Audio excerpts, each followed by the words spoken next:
안녕하십니까. 탑그레이드 이승표입니다. 자, 탑그레이드의 기초물리학 강의를 소개하도록 하겠습니다.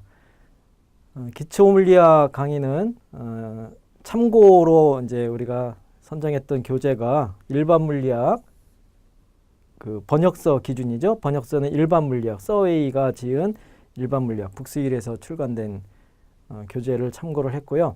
원서 기준으로는 칼리지 피직스를 이제 이 책을 번역해서 일반 물리학으로 이제 책을 내는 겁니다.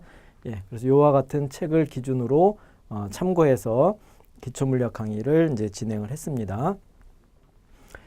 자, 그래서 이제 이러한 기초 물리학에 대해서 소개를 하자면 그 일반 물리학이 있고 기초 물리학이 있는데 기초 물리학이라고 한 이유는 미적분, 그러니까 수학을 기준으로 미적분을 활용하지 않아도 되는 범위의 문제들을 다루는 거예요.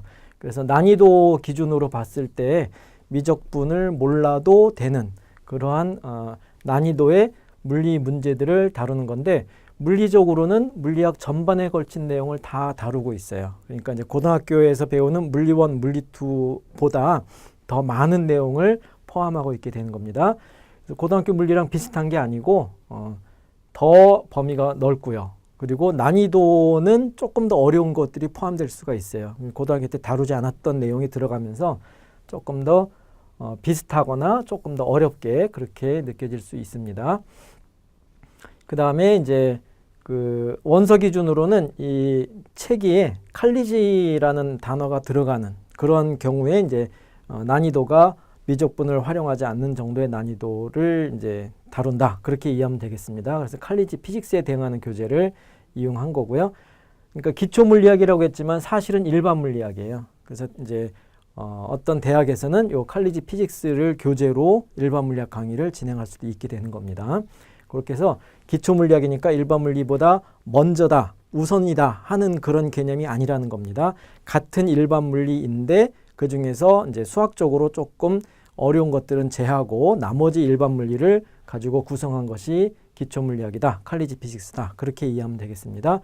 그렇기 때문에 어떤 자격 시험 같은 것들을 대비하려고 할 때 기초 물리학 범위 안에서만 그러니까 난이도 범위가 이러한 미적분을 쓰지 않는 범위 안에서 해결이 된다라고 하면은 상관이 없겠지만은 대부분의 경우 미적분을 활용하는 범위까지 다 포함하게 되면은 요 기초 물리학만 가지고는 좀 부족하죠. 그래서 추가로 일반 물리학에 대한 공부가 필요하다 하는 것을 여러분이 잘 이해를 해야 됩니다.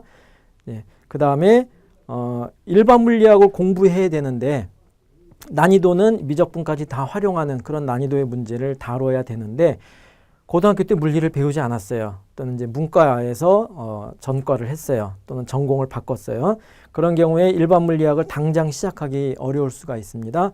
예, 그럴 때는 그 일반 물리학을 더 공부하기 위해서 기초 물리학을 이용해서 물리를 시작을 하고 기초 물리학에서 물리를 익숙하게 만든 다음에 미적을 추가로 공부해야 되죠. 그러니까 기초 물리학부터 시작할 수 있다. 이 개념은 미적을 동반해야 되는 겁니다. 그러니까 기초 물리학 공부하고 미적 공부하면서 병행하고 그 다음에 준비가 됐을 때 일반 물리학을 공부할 수 있다. 그런 의미로 이해하면 되겠습니다. 네, 그래서 기초 물리학이 일반 물리학과 다른 점을 이제 소개를 했고요.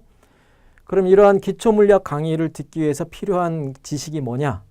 예, 기초 물리학도 일반 물리학이기 때문에 그냥 처음부터 아무것도 없는 상태에서 시작하기는 조금 어려움이 있어요. 그래서 고등학교 물리 1, 2를 배운 것이 유리하죠. 고등학교 물리 1, 2를 배워 잘 안다. 그러면 기초 물리학을 공부하는 것이 이제 많은 부분 중복되는 게 있습니다. 하지만 고등학교 때 물리 1, 2를 배우지 않았어도 고등학교 과정을 다시 반복하기에는 시간이 없다. 예. 그래서 바로 일반 물리 해야 된다.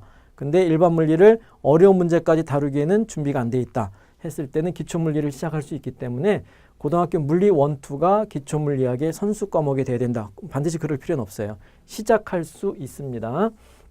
하지만 이 말은 상대적인 거예요. 어떤 학생은 물리 1, 2를 배우지 않고도 일반 물리도 시작하는 학생이 있어요. 그리고 어떤 학생은 기초 물리를 시작하는 것이 가장 좋을 거예요. 근데 또 어떤 학생은 물리 1, 2를 배우지 않고 기초 물리학을 하려고 했더니 너무 어렵다. 그럴 수가 있어요. 그럴 때는 이제 더 낮춰서 시작을 해야겠죠.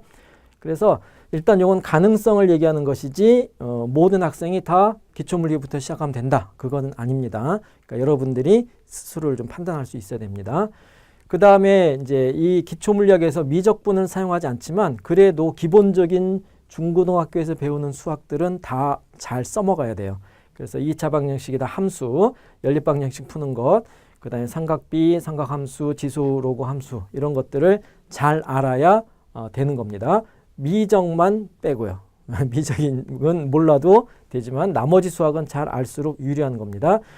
예, 그래서 만약에 고등학교 수학에서 이런 내용들을 까먹었다.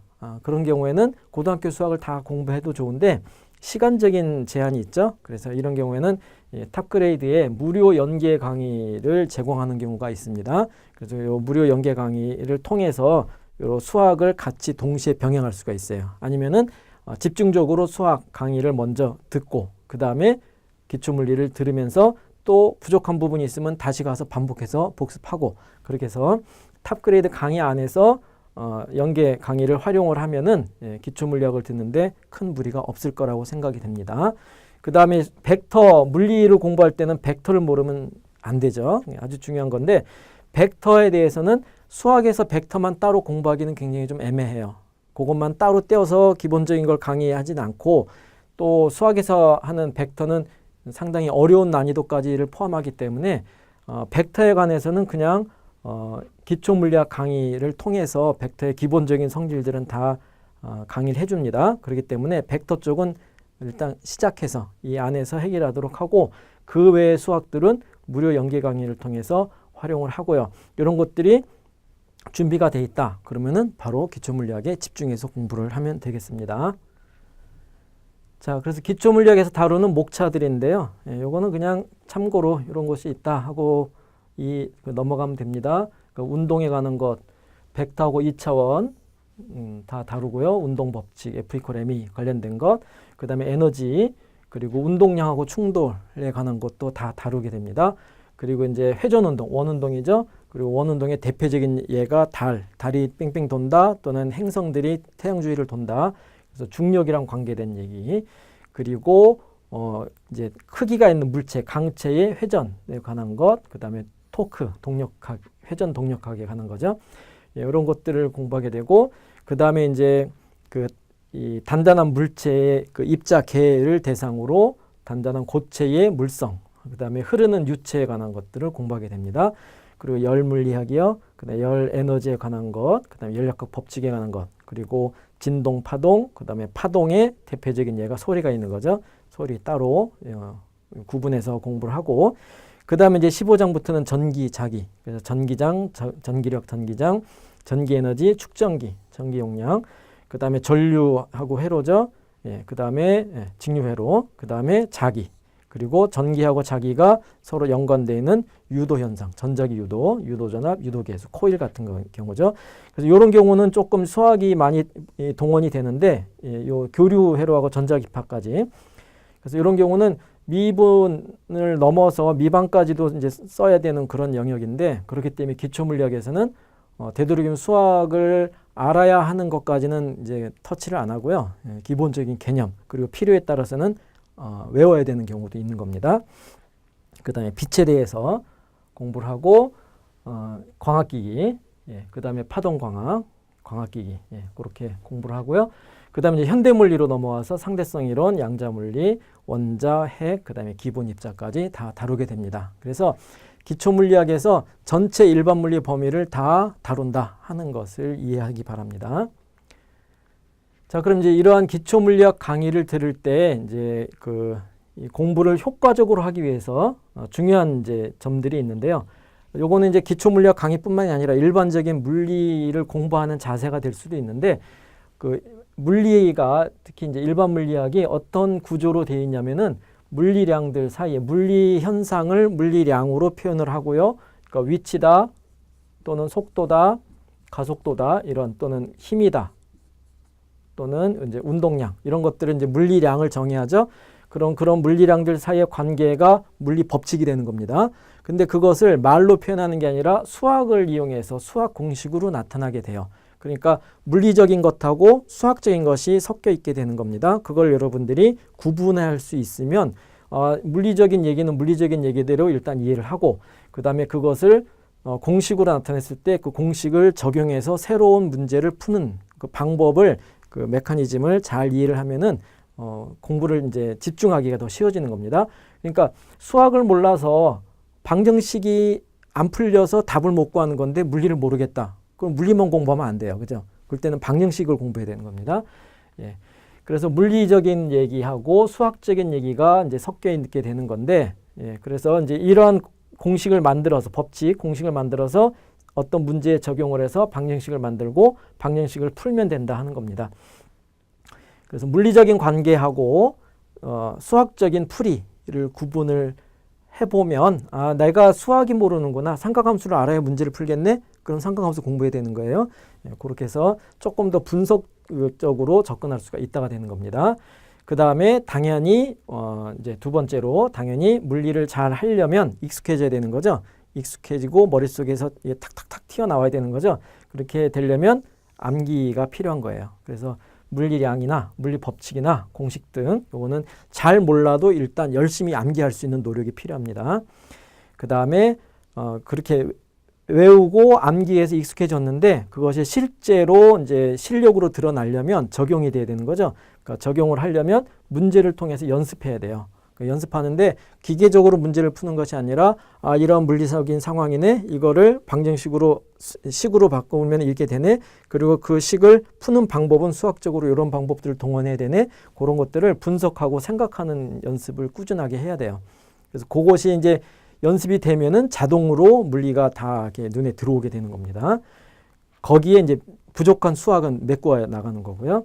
그래서 물리적인 상황, 그 다음에 수학적인 표현, 그리고 해를 구하기 그렇게 구분하는데 이럴 때 이제 이런 물리적인 상황이 다양하기 때문에 이것을 이해하는 데 도움이 되는 방법이 그림을 그려서 간단하게 뭐 졸라맨 그림을 그리건 아니면 뭐 세밀한 그림은 필요 없어요. 점으로 표시해도 돼요. 그냥 뭉뚱그려 표시해도 돼요. 어쨌건 물리 대상이 되는 것을 그림으로 표현해서 힘이 됐건 움직임이 됐건 그런 것들을 그림으로 표현해 보면 물리 상황을 조금 더 정리하기가 쉽다 하는 겁니다.